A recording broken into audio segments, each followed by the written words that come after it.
adik-adik, saya ingin mengecek kehadiran kalian. Siapa yang hari ini tidak hadir? Ada semua. Oke. Berdiri dulu, berdiri. Tolong melakukan dulu ya. Dari kanan, satu dari kiri, bergabung menjadi dua, jadilah jembatan panjang. Dua jari kanan, lima jari kiri, bergabung menjadi 10. Siap berdoa. A'udzubillahi minasyaitonir rajim. Bismillahirrahmanirrahim. Rabbi zidni ilman warzuqni fahman waj'alni minas sholihin. Amin ya rabbal alamin. Adik, materi kita pada hari ini yaitu tentang salat fardu 5 waktu.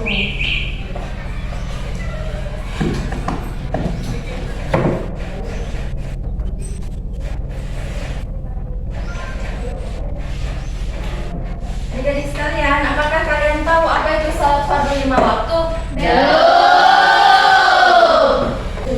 Oke, jadi salat fardu 5 waktu itu adalah salat yang hukumnya fardu ain. Salat fardu juga itu adalah salah satu dari rukun iman yang kedua. Coba apa rukun iman yang kedua itu apa? Menunaikan sholat. Oke, baik, tekan dulu. Baik, adik-adik, saya akan menampilkan video pembelajaran pada hari ini yaitu tentang salat fardu. Jadi adik-adik sekalian amati, tolong diamati video ini ya. Assalamualaikum warahmatullahi wabarakatuh. Bagaimana nih kabarnya teman-teman? Semoga sehat selalu dan diberi perlindungan oleh Allah Subhanahu wa Ta'ala. Pada video kali ini kita akan belajar materi fikih mengenai sholat fardu 5 waktu. Secara bahasa, sholat adalah berdoa atau doa meminta kebaikan. Pengertian ini selaras dengan kandungan ayat Quran surat At-Taubah ayat 103 yang artinya, dan berdoalah untuk mereka, sesungguhnya doamu itu menumbuhkan ketentraman jiwa bagi mereka. Sedangkan menurut istilah, sholat merupakan semua perkataan dan perbuatan tertentu yang dimulai dari takbir dan diakhiri dengan salam. Maka sama ada perbedaan syarat wajib dan syarat sah sholat. Jadi, syarat wajib merupakan ketentuan-ketentuan yang berakibat pada diwajibkannya melaksanakan sholat. Apabila tidak terpenuhinya salah satu persyaratan, akan menggugurkan hukum wajibnya sholat. Kemudian, sedangkan syarat sah adalah ketentuan-ketentuan yang harus dipenuhi sebelum pelaksanaan sholat. Apabila tidak terpenuhinya salah satu persyaratan, maka akibatnya sholatnya tidak sah. Yuk kita pahami apa saja sih syarat wajib sholat. Yang pertama, beragama Islam bagi laki-laki maupun perempuan. Itu jadi kalian harus, sebentar saya mau tanya ini. Jadi kalian pahami baik-baik ya. Sedangkan menurut istilah, sholat merupakan semua perkataan dan perbuatan tertentu yang dimulai dari takbir dan diakhiri dengan salam. Maka sama ada perbedaan syarat wajib dan syarat sah sholat. Jadi, syarat wajib merupakan ketentuan-ketentuan yang berakibat pada diwajibkannya melaksanakan sholat. Itu jadi kalian harus, sebentar saya mau tanya ini. Jadi kalian pahami baik-baik ya. Yang kedua, telah memasuki akhir balik. Namun, bagi anak-anak yang melaksanakan tetap sah sholatnya selama sudah mumayyiz atau mampu membedakan. Kemudian yang ketiga, tidak hilang akalnya karena gila, pingsan, terkena obat bius, atau mengkonsumsi sesuatu yang memabukkan. Oke, baik adik-adik, itulah materi pada video pembelajaran kita pada hari ini. Jadi saya mau tanya dulu Pak adik-adik sekalian, kalian sudah amati ini video? Ya.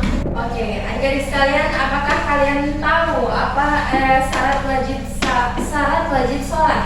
Oke, Ibrahim coba tolong sebutkan. Saya belum tahu. Oke, ada yang lain?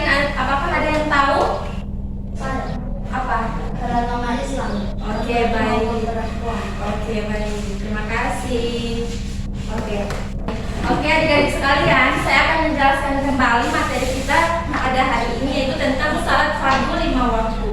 Jadi adik-adik sekalian, pengertian dari salat fardu 5 waktu itu secara bahasa, salat adalah berdoa atau meminta kebaikan. Terdapat pada Quran surat Taubah ayat 9 yang artinya berdoalah sekali untuk mereka, sesungguhnya doamu salat itu menumbuhkan ketentraman bagi jiwa mereka. Yang kedua yaitu ada syarat wajib sholat dan syarat sah sholat.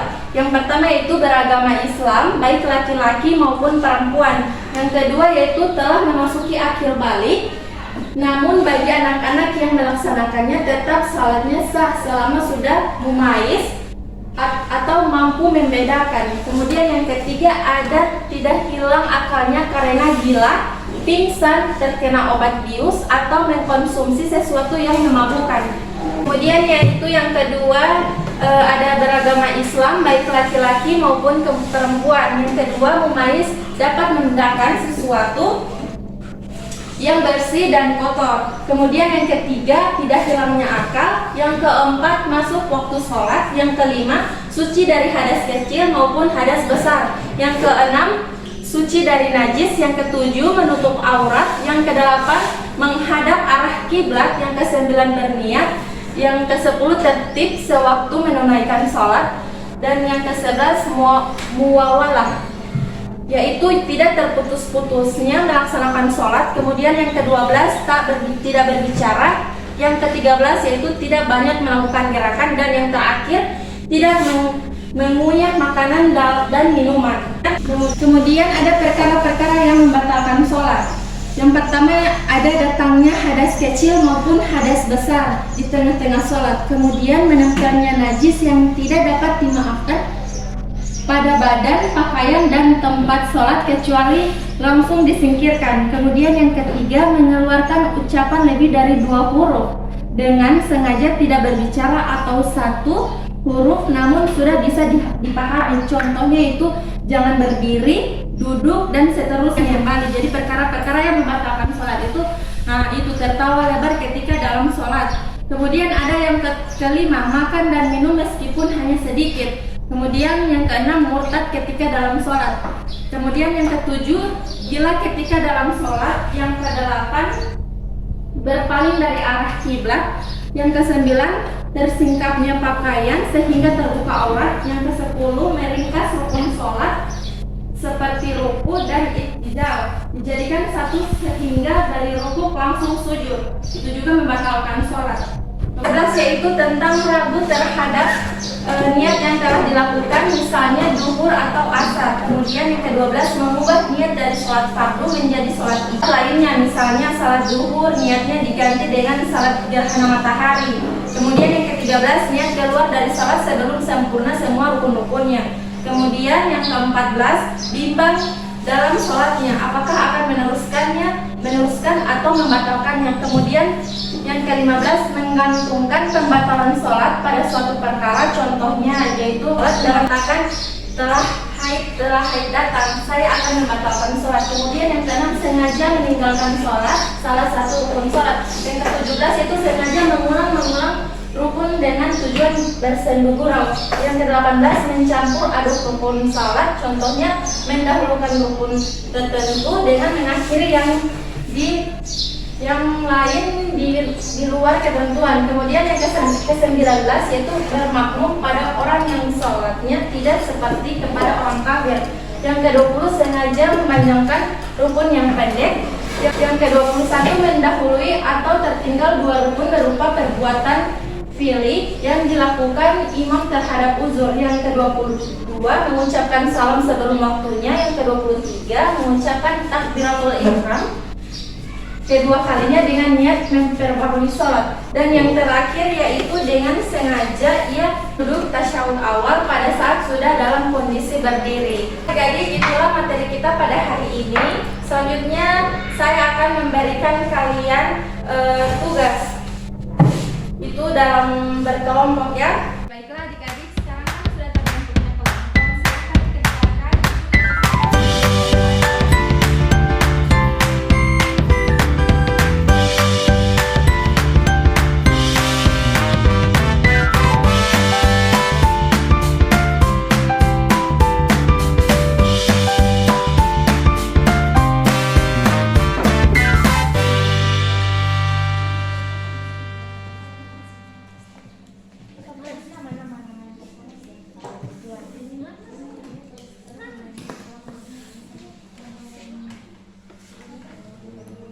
Adik-adik, apakah kalian sudah menjawab pertanyaan yang dilempar tadi? Ya.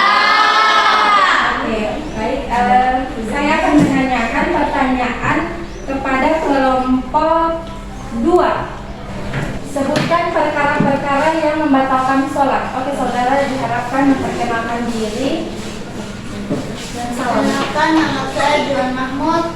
Saya akan menjawab pertanyaan tentang perkara-perkara yang membatalkan sholat. Perkara-perkara yang membatalkan sholat yaitu: 1. Datangnya hadas kecil maupun besar di tengah-tengah sholat. 2. Menempelkannya najis yang tidak dapat dimaafkan pada badan, pakaian, dan tempat sholat, kecuali langsung disingkirkan. 3. Mengeluarkan ucapan lebih dari 2 huruf dengan sengaja untuk berbicara atau 1 huruf, namun sudah bisa dipahami. Contoh, jangan berdiri, duduk, dan seterusnya.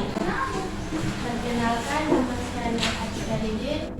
Saya akan menjawab pertanyaan tadi. Secara bahasa, salat adalah berdoa atau doa meminta kebaikan. Menurut istilah, salat merupakan semua perkataan dan perbuatan tertentu yang dimulai dari takbir dan diakhiri dengan salam. Salat yang diwajibkan sebanyak 5 waktu sehari semalam, yang biasa kita kenal dengan nama salat subuh, zuhur, asar, maghrib, dan isya. Itulah jawaban dari saya. Wassalamualaikum warahmatullahi wabarakatuh. Waalaikumsalam warahmatullahi wabarakatuh. Oke, tepuk tangan dulu untuk kelompok. Assalamualaikum warahmatullahi wabarakatuh. Waalaikumsalam warahmatullahi wabarakatuh. Nama saya Ibrahim Apeda. Saya ingin mempresentasikan hasil kami. Syarat wajib sholat. Beragam Islam baik laki-laki maupun perempuan. 2. Memasuki akhir baik, namun bagi anak-anak yang melaksanakan tetap sah sholatnya selama sudah mumayyiz maupun membedakan. 3. Tidak hilang akalnya karena gila, pingsan, terkena obat bius, atau mengkonsumsi sesuatu yang Baiklah, saya akan melanjutkan jawaban dari Ibrahim. 1. Beragam Islam baik laki-laki maupun perempuan. 2. Masjid dapat membedakan antara sesuatu yang bersih dan kotor, baik dan buruk, menguntungkan dan merugikan, dan seterusnya. 3. Tidak hilang akalnya. 4. Masuk waktu sholat. 5. Suci dari hadits kecil dan besar. Baik, saya akan melanjutkan jawaban dari Sri. Suci dari najis menurut Allah, menghadap kiblat, niat tertib dalam menunaikan sholat. Baik, selanjutnya saya akan melanjutkan kembali jawaban dari teman saya, Mustir. Mualah tidak terputus-putus dalam melaksanakan rukun sholat. 12. Tidak berbicara kecuali yang berkaitan dengan bacaan-bacaan dalam sholat. 13. Tidak banyak melakukan gerakan yang tidak berkaitan dengan sholat. 14. Minumnya makanan dan minuman. Baiklah, itulah jawaban dari kelompok kami. Selanjutnya saya serahkan kepada Ibu. Assalamualaikum warahmatullahi wabarakatuh. Waalaikumsalam warahmatullahi wabarakatuh. Oke, baiklah adik-adik, itulah hasil presentasi dari kelompok 1, 2, dan 3. Selanjutnya saya akan melakukan refleksi kepada kalian. Jadi saya minta di sini satu orang memberikan kesimpulan tentang salat fardu. Apa itu pengertian dari salat fardu? Oke, silakan kepada Juan. Pengertian dari salat fardu 5 waktu adalah salat 5 waktu adalah salat yang hukumnya fardu ain dan dikerjakan pada waktu tertentu sebanyak 5 kali sehari. Salat 5 waktu merupakan salah satu dari 5 rukun Islam. Allah menurunkan perintah salat 5 waktu ketika peristiwa Isra Mi'raj. Baiklah adik-adik, dengan berakhirnya mata pelajaran kita pada pagi hari ini, marilah sama-sama kita mengucapkan hamdalah. Alhamdulillahirrahmanirrahim. Assalamualaikum warahmatullahi wabarakatuh.